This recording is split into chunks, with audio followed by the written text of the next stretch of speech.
imaginer qu'il y ait un moment où l'univers se mette en marche, si vous voulez, avec le temps qui commence. Donc il y a une espèce de contradiction là-dedans. Et... Pardon ?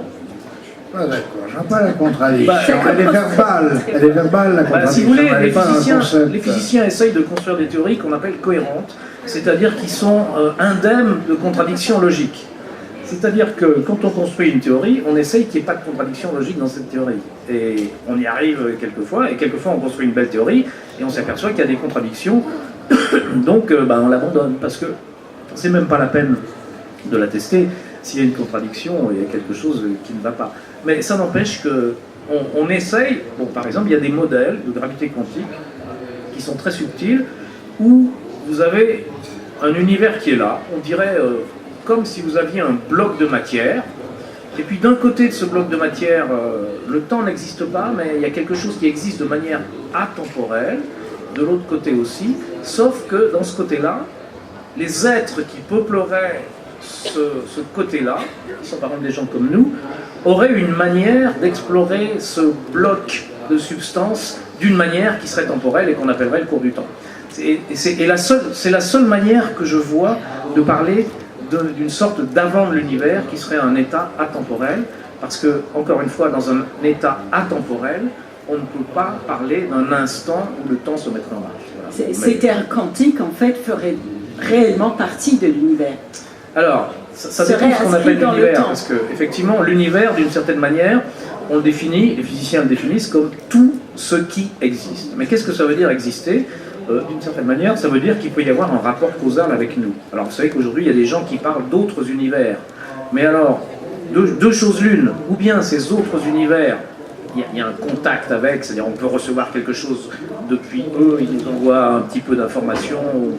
Dans ce cas-là, ce n'est pas des autres univers, c'est des parties lointaines, difficilement accessibles de notre univers. Ou bien, on n'a aucun contact, on ne peut rien recevoir, aucune information, et dans ce cas-là, ça ne fait pas partie de la physique, parce qu'on ne peut faire aucune observation, on ne peut faire aucune expérience. Donc ça, c'est les univers que vous avez dans vos romans, dans vos films, dans vos jeux vidéo. Tout ça, on peut les appeler des autres univers, mais ça ne ressort pas ça n'est pas du domaine de la physique. Donc la notion d'autre univers, elle n'a pas cours en physique. Alors aujourd'hui, est-ce que néanmoins, c'est pas en contradiction avec les principes de la physique ? Quoi donc ? L'existence d'autres univers ? C'est un univers parallèle. Oui, parce que si vous voulez, la physique est née avec la notion d'univers. Mais la physique est née avec Newton, la physique moderne, non mais je parle trop, excusez-moi. Mais la physique est née avec Newton, avec justement l'introduction de la notion d'univers. Parce que ce qu'a dit Newton, c'est qu'il y a des lois universelles. Et il a donné la première des lois universelles, qui est la loi de la gravitation universelle. Le mot universel est très important. Pour qu'une loi soit universelle, ça veut dire qu'elle est valable toujours et partout. Qu'il y a donc une espèce de lieu très grand, qu'on appelle justement l'univers, qui est garant de cette universalité, et qui est unique. Et si vous pensez qu'il y a un autre univers, vous n'êtes plus dans le cadre de la physique, vous faites autre chose, vous faites de la fantaisie, de la science-fiction, c'est très bien, c'est très intéressant, mais ça n'est plus de la physique, c'est autre chose. Donc cette notion d'univers parallèle, d'autres univers, on s'aperçoit quand on essaye de la décortiquer qu'elle ne marche pas. Et souvent, ce que certains physiciens, évidemment, utilisent le mot d'autres univers, mais c'est une expression un peu exagérée pour parler d'autres parties très lointaines de notre univers, difficilement accessibles, mais toujours un petit peu accessibles, parce que sinon, il n'y a aucune influence ni de nous sur eux, ni d'eux sur nous, et encore une fois, ce n'est pas du domaine de la physique. Bon, il y a plein de choses à dire, mais je préfère laisser ma parole à Alors, justement, la question, c'est est-ce que ça a un sens de parler du début et de la fin de l'univers, Roland ? Ce que j'ajouterais comme précision à ce qui a déjà été dit, oui, c'est qu'effectivement, il y a l'univers qui serait considéré comme l'ensemble de tous les événements, mais en réalité, on pourrait rajouter un adjectif à l'univers, appeler univers observable, l'ensemble des choses dont on a reçu de l'information ici et maintenant. Donc, pour l'instant, on pense cet univers observable comme un sous-ensemble de l'univers. Il y aura encore des choses à dire autour de ça, mais imaginons que l'univers observable, l'ensemble des choses, l'ensemble des éléments dont j'ai reçu de l'information, soit un sous-ensemble de quelque chose de plus grand, qui serait l'univers, et je n'ai pas accès à toutes ces parties-là, parce que l'information, pour me parvenir, elle emprunte au mieux la voie la plus rapide possible, celle de la lumière, ou celle des ondes gravitationnelles, ou celle de ce que vous voulez, qui se propage à la vitesse invariante par changement de référentiel, qui se trouve être 300 000 km par seconde dans le vide, la vitesse de la lumière. Vous avez donc un ensemble de données à partir desquelles vous allez essayer de reconstruire, de bâtir un modèle qui décrit ça.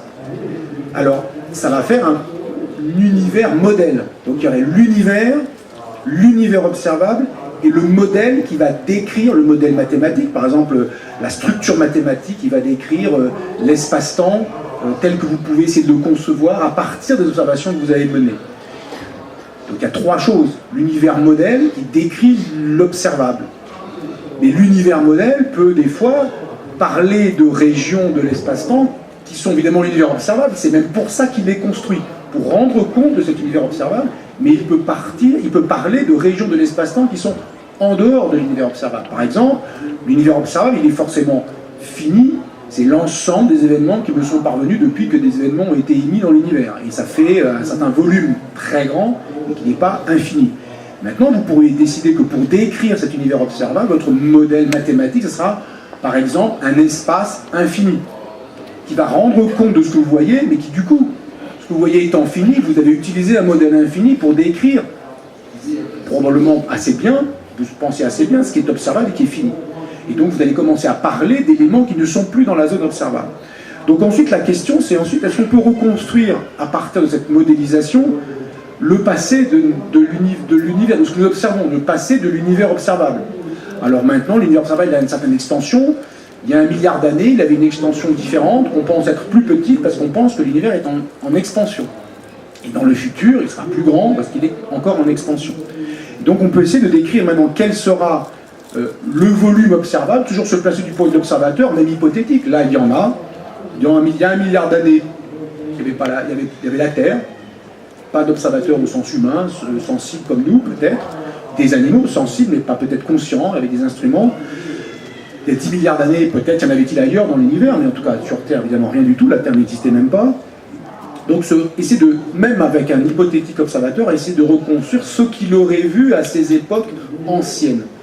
Et donc, à un moment donné, cette reconstruction va éventuellement achoper, pour les raisons qui ont été dites, c'est-à-dire essentiellement nos théories physiques pour décrire les états de la matière dans ces passés très anciens, ne sont plus capables de décrire la matière telle qu'on l'imagine, très dense, très chaude, très turbulente d'une façon, et qui échappe à nos moyens d'investigation, à nos théories physiques. Puis dans le futur lointain, de l'autre côté, maintenant qu'on a quelque chose qui est un modèle qui décrit l'univers tel qu'on l'observe, on dit maintenant on va essayer de prolonger ce modèle, voir ce qu'il nous dit dans le futur lointain.